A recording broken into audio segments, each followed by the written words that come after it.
Hai, hello, salam sejahtera Malaysia. Selamat datang ke channel Fels Lifestyle. Terima kasih tuan-tuan dan puan kerana terus setia dan terus bersama di dalam channel ini. Saudara-saudara yang saya amat hormati, ada satu gesaan ataupun ada satu cadangan. Setelah saya bertanya, adakah akan ada sebab selepas ini pada masa akan datang, sebelum PRU 16 ataupun pada masa terdekat ini untuk UMNO menyertai Perikatan Nasional, ataupun mungkin ada ahli parlimen daripada UMNO untuk menyertai PN, ataupun mungkin ahli parlimen Barisan Nasional menyertai Perikatan Nasional. Saya telah menerima satu komen. Ada beberapa komen di sini. Yang pertama berkata, kita sokong UMNO menyertai PN. Komen yang kedua, MCA telah tidak relevan duduk dalam BN kerana DAP telah mendominasi Barisan Nasional.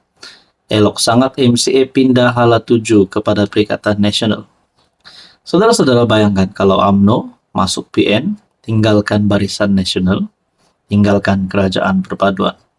Dan begitu juga MCA masuk PN, tinggalkan Barisan Nasional dan tinggalkan Kerajaan Perpaduan. Adakah dengan ini relevan untuk Barisan Nasional bubar?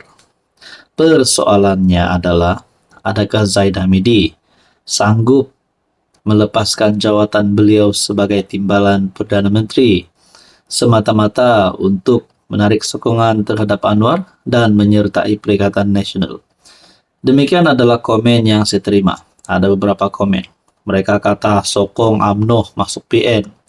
Mereka kata MCA tidak relevan di dalam Barisan Nasional kerana DAP yang mendominasi Barisan Nasional. Nah, itu mungkin pandangan dia. Ada yang kata elok sangat MCA pindah hala tuju kepada Perikatan Nasional. Nah, saudara-saudara bayangkan kalau Zahid Hamidi menyertai PN. Di manakah kedudukan Zahid?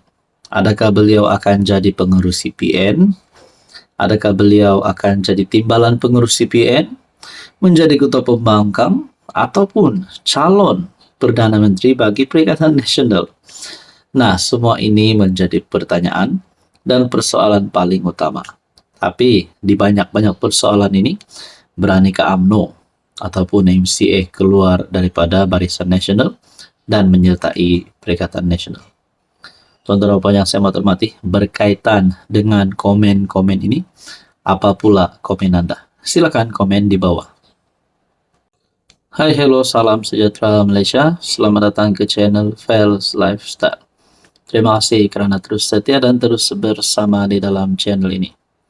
Saudara-saudara yang saya hormati, siapapun juga ahli politik yang kini berada di dalam sesebuah parti, tidak kira beliau pernah memegang jawatan presiden, timbalan presiden, naib presiden, menjadi ahli parlimen, ahli Dewan Undangan Negeri, ataupun mungkin juga menteri dan bekas menteri. Tak kisahlah apa sajalah jawatan yang beliau ada, gelaran yang beliau ada. Sekiranya ingin digulingkan, sudah pasti boleh digulingkan. Nah, saudara-saudara, bercakap tentang Parti Bersatu. Sebelum ini sudah ada wakil rakyatnya yang berpaling tada. Dan terkini pula, ada satu persoalan timbul. 16 ketua bahagian Bersatu, Perak, minta Peja digantikan. Nah, persoalan ini timbul setelah selesainya PRK Dun Ayer Kuning. Adakah di sini terdapat konflik di antara parti dalaman Perikatan Nasional Bersatu dan PAS? Nah, sumber mendakwa mereka telah menyerahkan SD akuan berkanun kepada pimpinan meminta Ketua Bersatu Perak Ahmad Faizal Azumu digantikan. Bayangkan selepas PRK Dun Ayer Kuning, parti yang mengantar calon Perikatan Nasional telah kalah, yaitu parti PAS. Adakah ini disebabkan masalah dalaman di antara Bersatu dan PAS?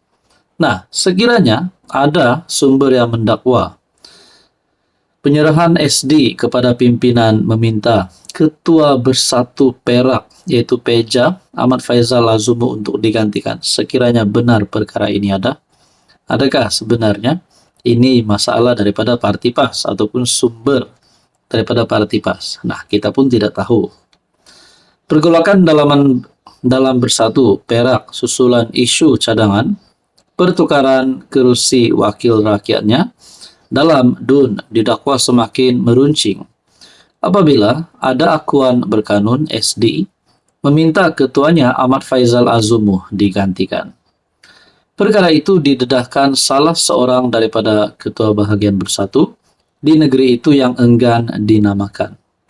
Beliau mendakwa SD terbabit ditandatangani 16 daripada 24 ketua bahagian bersatu Perak yang tidak bersetuju dengan cara Faizal atau lebih dikenali Peja memohon pertukaran tempat antara adun Sungai Manik Zainul Fadzi Paharudin dengan adun Cangkat Jong Nadziruddin Bandi. SD itu minta kedudukan Peja dikaji semula atau digantikan dengan pemimpin lain.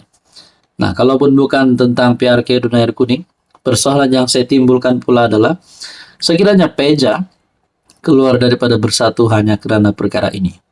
Adakah Peja mungkin akan menyertai Anwar Ibrahim, menyertai kerajaan, masuk UMNO kah, masuk PKR kah, PH kah? Jadi saudara-saudara, apa komen Anda? Hello semua, salam sejahtera Malaysia. Selamat datang ke channel Fels Lifestyle. Terima kasih kerana terus setia dan terus bersama di dalam channel ini. Saudara-saudara, tuan-tuan dan puan-puan yang saya amat hormati, kejutan demi kejutan, siri episod cerita rasuah. Banyaklah cerita tentang rasuah. Berlaku di Semenanjung, berlaku di Sabah, Sarawak. Pendek kata, ada saja cerita dan juga episod tentang rasuah yang kita dengar. Ada saja tangkapan berlaku, serbuan berlaku, ratus juta ditemukan jongkong emas lah dan sebagainya. Namun satu lagi tangkapan yang saya boleh katakan, tangkapan mengejutkan ramai kepimpinan politik di Malaysia. Kali ini pula menyebut dana ataupun menyebut RM360 juta. 4 termasuk Datuk Seri ditahan kemuka tuntutan palsu RM360 juta. Pasti tangkapan ini mengejutkan kepimpinan kerajaan dan juga kepimpinan pembangkang. Sebab kita dengar ramai pemimpin politik berkata mereka ini tidak suka rasuah, membantras rasuah dan sebagainya. SPRM menahan 4 individu termasuk seorang bergelar Datuk Seri kerana disyaki mengemukakan tuntutan yang mengandungi butir matan palsu sebanyak kira-kira RM360 juta. Menurut sumber, 3 lelaki dan seorang wanita berusia antara 50-an dan 70-an itu ditahan antara pukul 4 hingga 6 petang ketika hadir memberi keterangan di Ibu Pejabat SPRM Putrajaya. Siasatan awal mendapati kesemua suspek dipercayai melakukan perbuatan tersebut sekitar tahun 2016 hingga 2017. Keempat-empat suspek disyaki mengemukakan tuntutan palsu bernilai kira-kira RM360 juta yang menggunakan dana sukuk dalam sebuah projek pembinaan lebuh raya di Lembah Kelang yang bernilai kira-kira RM1.30 bilion katanya. Sementara itu, pengarah kanan bahagian siasatan SPRM Datuk Zainul Darus ketika dihubungi mengesahkan tangkapan itu dan berkata kes disiasat mengikut Seksyen 18 Akta SPRM 2009. Permohonan reman ke atas kesemua suspek akan dikemukakan di Mahkamah Magistrate Putrajaya. Saudara-saudara, setelah kita mendengar beberapa pemimpin berprofil tinggi yang terlibat dengan siasatan rasuah, termasuk Muhyiddin, termasuk Ismail Sabri yang terkini. Akhirnya ada lagi satu dapatan ataupun mungkin bagi saya satu lagi tangkapan. 4 termasuk Datuk Seri ditahan kemuka tuntutan palsu RM360 juta.